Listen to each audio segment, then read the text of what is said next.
옛날에 윤석열 대통령 총장 할 때요. 제가 이게 가장 비판을 많이 했죠. 그때 윤석열 총장 한동훈 그분이 장관이 박근혜 대통령 수사나 이명박 대통령 수사나 저는 상당히 가혹했다. 이렇게 제가 비판을 했었어요. 예. 근데 지금 와서 보니까요. 이분들은 제가 보기에 이념이 없어요. 제가 한동훈 장관 물어봐도 자기는 보수 진보 이념이 없어요. 오로지 범죄만 보면 때려잡는다. 이게 확고한 것 같아요. 지금 그때는 또 박수 치잖아요. 문재인 대통령이 윤석열 총장 대통령 만들어준 거예요. 맞잖아요. 그때는 왜 박수 칩니까? 저는 그때 윤석열 총장 비판했었어요. 근데 요즘 와서 보니까 우리 박수 치고 싶어. 왜? 이분들은 진짜 보수 진보 없이 범죄를 그대로 원칙대로 수사하는구나. 그 박근혜 수사도 원칙대로 잘했다고 지금 생각해보니 그때는 제가 오해를요? 오해라기보다 그때는 비판했는데 지금 이게 수사를 보니까 이분들에게 보수 진보보다는 검찰주의자라고 이게 볼 수도 있지만 모든에게 비리가 있는 데는 이념 관계없이 철저히 수사한다. 원칙주의자. 이렇게 보입니다. 근데 그때 저도 우리 변호사님하고 토론도 많이 했지만 그때 정파를 가지고 우리가 얘기한 게 아니고 경제공동체 논리라든지 말도 안 되는 증거 이런 거 갖고 비판했는데 이 사람들이 이념이 없다 그래가지고 과거에 저질렀던 아주 불투명한 증거 가지고 내밀공동체 이런 거 했던 것들 이게 정당화될 수 있나요? 이게 이념 문제가 아니지 않습니까? 정확한 증거로 범인을 잡아야 되는데 증거 없이 잡았다고 우리가 비판하지 않았나요? 결국은 이제 하나하나 죄를 구체적으로 따져가면 이게 좀 과한 부분도 있을 수 있는데 제 말은 이제 이분들의 성향은 이념이 없이 그때는 이게 보수든 진보든 다 이게 범죄가 있으면 수사하는 이런 성향이 있다. 이걸 제가 말씀드린 거지. 하나하나 수사가 옛날에 정당했다 이 뜻은 아닙니다. 그럼 저는 그냥 반론으로 그냥 끝내겠습니다. 질문이 아니라 저는 이제 죄송합니다. 책 공부하려는 게 아니고 이거 왜냐하면 이건 한마디로 제 정치적 목숨을 거는 일이에요. 저는 책에다가 이렇게 한동훈, 윤석열 태블릿 조작했다 이런 책을 내는 사람 정도로 이 사람들의 조작날조서를 다 파헤쳤고 제 사건뿐이 아니라 박근혜 사건이라든지 국정원장 사건이라든지 난 서정호 변호사님 말씀 동의하는 거 이 사람들 이념이 없어요. 이념 없이 오직 자기들의 사익과 출세를 위해서 생사를 잡느라고 조작을 날조하는 사람들이다. 고소해라 억울하면은 그런 판단을 저는 어떻게 이념이 없으니까 다 때려잡으면 좋다. 아니죠. 이념 없으면 더 위험하죠. 다 때려잡을 때 정말 정당하게 때려잡냐 다 따져봐야 되는 거죠. 저는 그런 말씀 드리고 싶습니다. 대선고제가 되면 예를 들면은 서울을 지역구가 지금 한 8개를 묶어가지고 한꺼번에 8명을 뽑아버린다. 자, 개딸들이 그거 어떻게 이걸 응징할 겁니까? 한 후보가 한 20명, 30명 나와. 거기서 8명 뽑아. 이거 응징이 안 돼요. 이렇게 되면은. 지금 이 수박이라는 사람들이 선수가 높고 인지도가 높은 사람들이기 때문에 그래서 대선고제를 좋아하는 거거든. 대표적으로 이제 박지원이나 이재호 씨 같은 사람들 소선고제 나가면은 경선에서 떨어지는데 박지원 씨 같은 경우 목포하고 진도하고 이렇게 묶었다 해남하고 그래서 한 6명 뽑는다. 박지원 나갔다. 한 20명 나왔어요. 박지원이 6위 안에 못 들겠습니까? 은평하고 이런 데를 다 통합해서 나와요. 8명 뽑아요. 이재호가 나가요. 8명 안에 못 들어가겠어요? 몇십 명 나가더라도. 이거 인지도 있는 사람들은 죽을 때까지 해먹는 수 있는 거거든, 이거. 그 사람들이 지금 이재명 죽이기에 앞잡이들이에요, 그 사람들이. 그럼 왜 그러냐? 이재명 대표는 차기 대권 주자고 지금 별다른 경쟁자도 없기 때문에 이 사람은 그냥 이대로 가서 총선에서 윤석열 심판하고 대선에서 제가 이기면 되는 사람이잖아요. 간단하잖아요, 사람은 계산이. 반대를 하겠지. 그리고 지금까지도 반대한다는 입장은 여러 차례 밝혔고. 그러면 이재명만 날려버리면은 이게 쉽게 가는 거거든, 이 사람들 입장에서. 그 싸움 붙은 거라고. 그러면 이재명을 지킨다? 첫 번째, 검찰의 조작날조사와 싸우겠다. 두 번째는 대선거구제하고 내각제 개헌을 막겠다. 이게 같이 들어와야 되거든요. 그게 아니면은 그냥 이재명 빠야. 그게 아니면 그러면 싸움이 되지가 않아. 어디 가서. 저같이 이재명에 대해서 처음부터 끝까지 거의 다 동의하지 않는, 이재명의 발상에 대해서 거의 다 동의하지 않는 저 같은 사람이 이재명에 대해서 이건 부당하다고 얘기할 수 있는 부분들은 검찰의 조작날조사하고 이재명을 죽이려는 세력이 내각제 세력이기 때문에 그런 거거든요. 그럼 이게 안 따라온다 그러면 이건 이재명에 대한 싸움이 명분이 하나도 없는 거죠.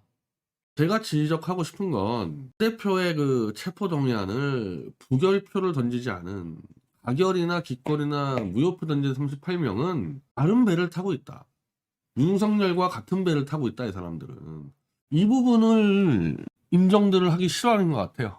이재명 대표 쪽도 그렇고 이제 친명계 농객들은 이거를 인정하기 싫어하는 것 같거든요. 근데 그게 상식 아닌가? 어떻게 자기 당대표를 체포한다는 영장이 날라 들어왔고 그 영장은 제가 다 봤다 그랬잖아요. 이건 나중에 보세요. 영장 쓴 검사들 다 처벌 받을 겁니다.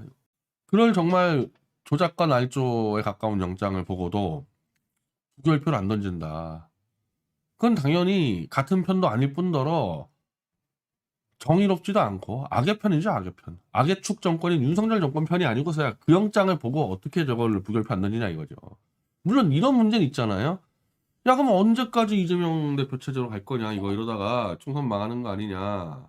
근데 그거는 그 다음 문제라도 이 검찰 독재 정권, 그래서 야당 당대표를 억지로 감옥에 넣겠다는 그 검찰 독재 정권의 그 야욕을 영장만 봐도 충분히 판단할 수 있는데도 그거를 눈을 감고 있겠다. 그거랑 똑같잖아요. 이재명이 죄가 없어 보여. 그렇지만 내 총선 선거를 위해서 이재명을 감옥에 보내야 되겠다. 이거는 그냥 똑같은 거지, 사실은. 용납할 수 없는 건인데도 불구하고 제가 이번 주에 이 민주당 농객들과 부딪힐 때마다 심지어 저 그 말까지 들었어요. 민주당을 불혈 공작하느냐. 그래서 내가 좀 약간 좀 짜증을 냈는데 저 민주당이 죽든 살든 내가 알게 뭐냐. 내가 저 당은 내가 지지하지도 않을 거고 내가 이재명 지지하지도 않을 거고 난 그냥 너무나 보편적 상식으로 얘기하는 거다. 저 영장을 보고도 부결표 못 던지면은 저거는 한패가 아니지. 난 이제 그게 많이 느껴져요. 이 이재명 쪽 보면은. 여기 지금 딱 깔려져 있어요. 체포동의안을 찬성하는 세력과 반대하는 세력 딱 깔려져 있습니다. 현재로선 38대 138로 보이죠. 제 눈에는 한 100대 한 60 정도로 보여요. 그럼 박근혜 탄핵 때랑 비슷한데 이재명 쪽에 서서 이 체포동의안을 반대하는 사람들과 찬성하는 사람들의 도덕적, 윤리적, 이 질적 차이가 크게 있을까? 우리는 탄핵무효 운동할 때 굉장히 큰 차이가 있을 거라고 봤는데 전혀 없다는 게 2, 3년 안에 입증됐고 그 결과물이 탄핵의 제왕 윤석열이를 받들어 섬기는 사태까지 태극기 들고 그렇게 박근혜 사랑에 울던 놈들이 다 줄 서 있는 그런 사건가 있잖아요. 난 지금도 이른바 범친 이재명계라는 사람들과 그쪽 농객들을 볼 때 저 사람들이 과연 도덕적으로 구속영장의 이 조작성에 정말 분노를 해서 야, 이 정권하고는 내가 정말 목숨 걸고 싸워야 되겠다. 이런 관점으로 지금 이재명을 지키고 있는 애들이 몇 명이나 있을까에 대해서 내가 궁금하다는 거야. 진짜 이 사람들이 이재명 현재 당권 가지고 있습니다. 이 이재명 밑에서 그냥 아첨하고 잘 가. 아첨이라는 게 뭐예요? 체포동의안 좀 이 부결에 대한 의견 좀 내주고 그냥 가는 거야. 이재명 편인 것처럼. 조금만 더 버티면은 총선 때 공천 받지 않냐. 어차피 이재명이 당권을 쥐고 있으니까. 난 상당수는 그런 정도의 계산으로 가는 거라는 확신을 갖고 있어요. 진짜 이번에 나온 구속영장에 대한 이 진실에 입각해서 분노하면요. 누가 안 시켜도 저 똑같은 윤석열과 한동훈이 조작수사 짓거리한 요 태블릿 사건 박근혜 제3자 뇌물죄 문제를 안 들여다 볼 리가 없어. 그 인간의 지성적 본능이에요. 아니 이재명 영장에도 이렇게 난도질 해놨는데 내가 지금까지 그 당시는 지지했지만 촛불 들고 또 변희재라는 사람이 있어. 막 떠들어. 이재명이나 박근혜나 좀 똑같이 당하고 있다. 정상적인 진실에 입각한 지성이 돌아가면 그걸 들여다볼 거라고. 박근혜 쪽 들여다보고 이거 들여다보고 그래서 진실의 무기를 들 텐데 절대 안 들잖아. 절대.